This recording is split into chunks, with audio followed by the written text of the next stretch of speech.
Throughout the Napoleonic Wars, most of the European powers were deeply involved in the conflict. The one major exception was the Ottoman Empire. Aside from a brief invasion by France in 1798, they mostly stayed out of the broader war. However, with two of their biggest rivals tied up, defeated, or weakened, why didn't the Ottoman Empire try to take advantage? Why didn't the Ottomans capitalize on the Napoleonic Wars? At the close of the 18th century, France was the only European nation the Ottomans had good relations with. The Franco-Ottoman alliance had lasted for centuries, built on mutual benefit and occasional cooperation. As such, it would have seemed logical for the Ottomans to align with France, especially with the French revolutionary leaders about to dive into a decade and a half of war. Their involvement could have tied down Austrian and Russian forces and offered the Ottomans a chance to expand into northern and eastern territories. So why? Didn't that actually happen? Well, it wasn't because they didn't try. By the time France became a republic in 1793, the Ottoman Empire was already on a slow decline. For the past 50 years,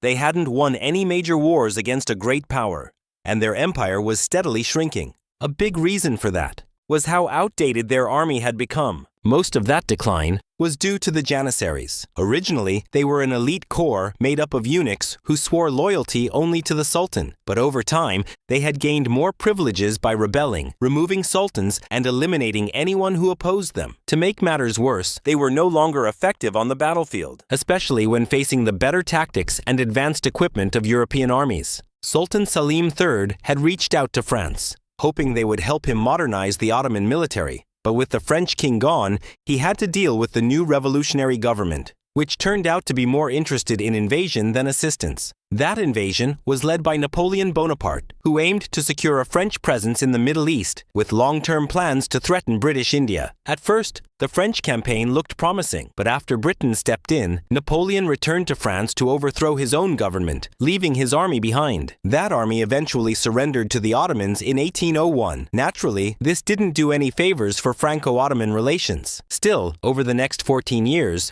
the Ottomans neither sided with the French, nor fought directly against them. So why? While Austria had traditionally been a rival to Constantinople, after their last war, the Austrians made it clear they weren't interested in expanding southward. They wanted a stable border.